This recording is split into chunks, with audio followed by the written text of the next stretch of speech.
બનાસકાંઠાના થરાદમાં રવિ સિઝનના વાવેતર બાદ ખેડૂતોને ફરી એકવાર યુરિયા ખાતર માટે લાંબી કતારોમાં ઊભા રહેવાનો વારો આવ્યો છે। છેલ્લા 1 મહિનાથી ખાતરની અછતને કારણે ખેડૂતોને હાલાકી ભોગવવી પડી રહી છે અને ખાતર માટે વળખા મારી રહ્યા છે। ઘઉં, એરંડા અને રાયડા જેવા શિયાળુ પાકોને અત્યારે યુરિયા ખાતરની તાતી જરૂરિયાત હોવા છતાં અપૂરતા જથ્થાને કારણે ખેડૂતોની મુશ્કેલી વધી છે। વહેલી સવારથી જ મહિલાઓ અને પુરુષો સહિત મોટી સંખ્યામાં ખેડૂતો ખાતર લેવા માટે ઊભા રહ્યા હતા, જેના કારણે વ્યવસ્થા જાળવવા માટે પોલીસને બોલાવવાની ફરજ પડી હતી। થરાદના ડેપો સંચાલક જગદીશ ત્રિવેદીના જણાવ્યા મુજબ આ વિસ્તારમાં આશરે 2000 ટન યુરિયા ખાતરની જરૂરિયાત છે, તેની સામે માત્ર 300 ટન જેટલો જ મર્યાદિત જથ્થો ઉપલબ્ધ થઈ રહ્યો છે। આ અપૂરતા જથ્થાના કારણે ખેડૂતો વહેલી સવારથી જ લાઈનોમાં ઊભા રહ્યા છે, પરંતુ તેમ છતાં તેમને પૂરતું ખાતર મળી રહે તેવી વ્યવસ્થા હજુ ગોઠવાઈ નથી। ખાતર લેવા આવેલા ખેડૂત રામભાઈ લાફા અને ગગલભાઈ નાઈએ પોતાની વ્યથા વ્યક્ત કરી કે વાવેતર થઈ ગયા બાદ જો સમયસર યુરિયા ખાતર નહીં મળે તો રવિ સિઝનના પાકને મોટું નુકસાન થઈ શકે છે। ખેડૂતોની આ ગંભીર સમસ્યા માટે તાત્કાલિક પૂરતા ખાતરનો જથ્થો પૂરો પાડવો જરૂરી છે।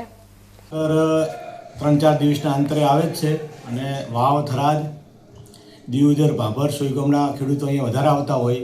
આજે પણ 1000થી વધુ ખેડૂતો આવ્યા હતા અને 40 ટનની યુરિયાની ગાડી આવી હતી, એટલે ખેડૂતોની સંખ્યા વધારે હોવાથી તકલીફ રહે છે। હાલ કેટલા ખાતરની મગ છે, કેટલો આવે છે? અત્યારે 2000 ટન યુરિયાની મગ છે, એના સામે 200-250 ટન 4-5 દિવસે યુરિયા ખાતર આવે છે। મહિલાઓ લાઈનમાં છે, શું કહેશો તમે? મહિલાઓ પણ ખેડૂત હોય અને મહિલાઓને વહેલું ખાતર આપવાનું હોવાથી મહિલાઓ વધારે લાઈનમાં રહે છે। શું કહેશો અત્યારે જે ખેડૂતો વધારે સંખ્યા છે બાબતે? આજે ખેડૂતો સવારથી 1000થી વધારે ખેડૂતો હતા, એટલે પોલીસ સ્ટેશનમાં પણ જાણ કરવામાં આવી હતી। પોલીસ સ્ટેશનમાંથી પૂરો સહકાર અને પોલીસ ભાઈઓને મૂકવામાં આવ્યા હતા અને અત્યારે દરેક ખેડૂત ભાઈઓને 5-5 બેગ આપવામાં આવે છે લાઇનથી। કોઈ તકલીફ અત્યારે કોઈને છે। આમ તો છે ને 12મા મહિનાની આ લગભગ તારીખ 15 થઈ છે, બરાબર? 15-16 તારીખે આમ તો અમે 11મા મહિનામાં વાવેતર કર્યું ત્યારથી અમારે પહેલો તો ભરાતું નહોતું અને ચોમાસું નિષ્ફળ ગયું હતું।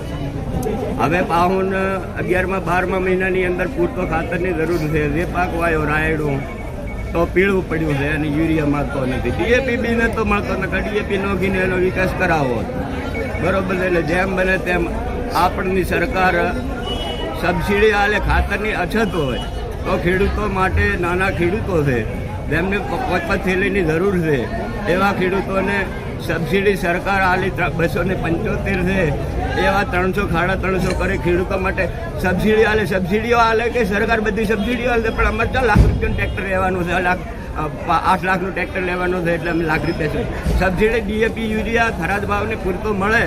અને આ વર્ષમાં પૂરી તકલીફ છે, ખાવાને દોણા નથી, બરાબર? પશુઓને ઘાસ નથી, બરાબર છે? તો ઉપરના તમામ કર્મચારીઓ અને વહાલા વિજય પામેલા સાહેબોને વિનંતી કરવામાં આવે છે કે આવી ખેડૂતોની હેરાનગતિ ન થાય અને બધાને સમયસર ખાતર, ડીએપી, યુરિયા મળી રહે, ટાઈમસર પાણી આવે અને ઉત્પાદન વધે। ભારતીય ભાજપની સરકારને એમની ગતિ તો એવી છે કે ખેડૂતનું ઉત્પાદન જ બમણું કરવું છે। બમણું કરવું છે તો સોણિયો ખાતર વર્ષોથી અમારે પેલા કાળ પડતા 32 થી 42 ખાતર મળતો નથી। ચોમાસું પાણી આવ્યું એ વખતે અમારે તકલીફ હતી, અત્યારે ખાતર મળતો નથી। અમે ખાતર વગર ઘરે જતા ભૂખ્યા તરસાય, આવી અમારે ખાતર બાબતની પુષ્કળ તકલીફ છે।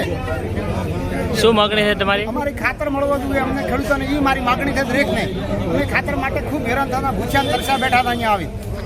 સમગ્ર મામલે થરાદના ખેડૂતોની એક જ માંગ છે કે સરકારે આ સમસ્યાને ગંભીરતાથી લઈ તાત્કાલિક યુરિયા ખાતરનો પૂરતો જથ્થો ઉપલબ્ધ કરાવવો જોઈએ।